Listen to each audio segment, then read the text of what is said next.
तो क्या आपने आलू का ये ज़बरदस्त क्रिस्पी और मज़ेदार यूनिक सा स्नैक ट्राई किया है? नहीं ट्राई किया तो आज मेरे पर ट्राई ज़रूर कीजिएगा। बहुत ही टेस्टी, ज़बरदस्त, कमाल की और बहुत ही ईज़ी रेसिपी है। दिखने में जितनी भी ये मुश्किल लग रही है, बनाने में उतनी ही ज़्यादा ईज़ी है और बहुत ही टेस्टी रेसिपी है। आज की शाम की चाय के साथ आपने ये रेसिपी ट्राई ज़रूर करनी है। कमेंट में अपना फीडबैक दीजिएगा। बिना देर के अपनी आज की ज़बरदस्त रेसिपी स्टार्ट करते हैं। बिस्मिल्लाहिर्रहमानिर्रहीम। सबसे पहले यहाँ पर मैंने 4 दरमियाने साइज़ के उबले हुए आलू ले लिए हैं। आलूओं को आपने बहुत ही अच्छे से गला लेना है। उसके बाद छील कर हम हाथों की मदद से इसे अच्छे से मैश कर लेंगे।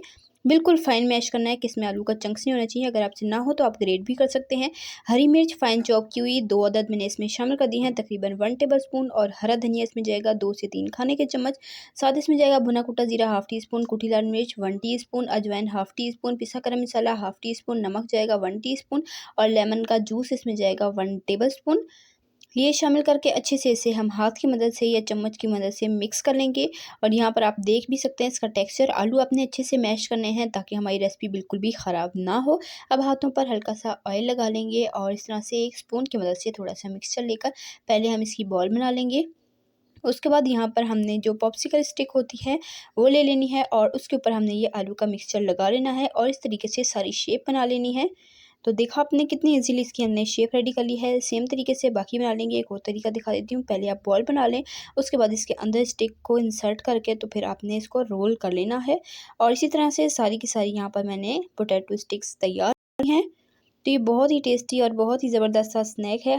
बहुत ही टेस्टी रेसिपी है। बच्चों बड़ों सभी को पसंद आने वाली है। बच्चों को लंच बॉक्स में भी दे सकते हैं। कोई दावत पार्टी हो, रमज़ान हो, तब भी आप ये रेसिपी ट्राई कर सकते हैं। देखें जी कितने ज़बरदस्त लग रहे हैं। तो यहाँ पर सारी स्टिक्स तैयार हो चुकी हैं। अब यहाँ पर एक बोल में हाफ़ कप बेसन लेंगे, हाफ़ टी स्पून नमक जाएगा, 1/4 टीस्पून हल्दी जाएगी और 1/4 टीस्पून पिसी लाल मिर्च और बेकिंग सोडा इसमें जाएगा 1/4 टीस्पून, कुकिंग ऑयल जाएगा 2 टीस्पून और विस्क की मदद से अच्छे से मिक्स कर लेंगे। और थोड़ा थोड़ा पानी शामिल करते हुए हमने ये गाढ़ा सा बैटर तैयार कर लेना है।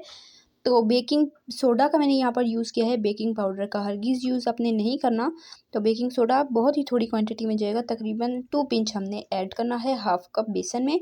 अच्छे से मिक्स करेंगे। टेक्सचर आप चेक कर सकते हैं कि कितना गाढ़ा होना चाहिए। अब हमने ये जो पोटैटो स्टिक्स तैयार करके रखी है, ये एक स्टिक लेंगे और इसे हमने बेसन में कोट कर लेना है। इस तरीके से जो इसके ऊपर कोटिंग है ना, बहुत ही क्रिस्पी ज़बरदस्त सा टेस्ट देगी ये बेसन की कोटिंग। और आलू जो है वो फ्राई होते हुए बाहर भी नहीं आएंगे।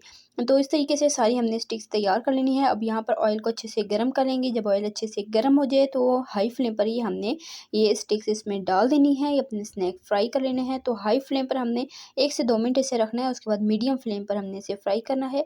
तो तकरीबन 3-4 मिनट इसे मैंने फ्राई किया है। दूसरी साइड पर कलर आ चुका है, इसकी साइड चेंज करेंगे और दूसरी साइड पर भी इसे ज़बरदस्त सा क्रिस्पी होने तक हमने फ्राई कर लेना है। और यहाँ पर देखें जी माशाल्लाह कितना खूबसूरत सा इस पर कलर आ चुका है। तो स्नैक्स को हम यहाँ पर ऑयल से निकाल लेंगे और सेम तरीके से अपने बाकी के भी सारे स्नैक तैयार कर लेंगे। देखेंगे कितने ज़बरदस्त इस पर कलर आया है और कितनी ही ज़बरदस्त कोटिंग हुई है। बस आपने एक बात का ख्याल रखना है कि बेसन जो है वो थोड़ा थिक होना चाहिए। बहुत ज़्यादा पतला होगा तो कोटिंग अच्छे से नहीं होगी और फ्राई करते हुए आपके स्नैक टूट जाएंगे, ख़राब हो जाएंगे और ऑयल उसके अंदर चला जाएगा। तो यहाँ पर हमारे ज़बरदस्त से पोटैटो स्नैक बनकर तैयार हो चुके हैं। तो उम्मीद करती हूँ आपको मेरी अच्छी रेसिपी ज़रूर पसंद आई होगी। ज़रा सी भी रेसिपी पसंद आई है, वीडियो को लाइक करें, शेयर करें फ्रेंड एंड फैमिली मेम्बर्स के साथ। और चैनल पर नए हैं, चैनल को सब्सक्राइब कर लिया करें। इसी तरह की ज़बरदस्त और आसान इंशाल्लाह फिर मिलेंगे नेक्स्ट रेसिपी में। तब तक के लिए अल्लाह हाफ़िज़।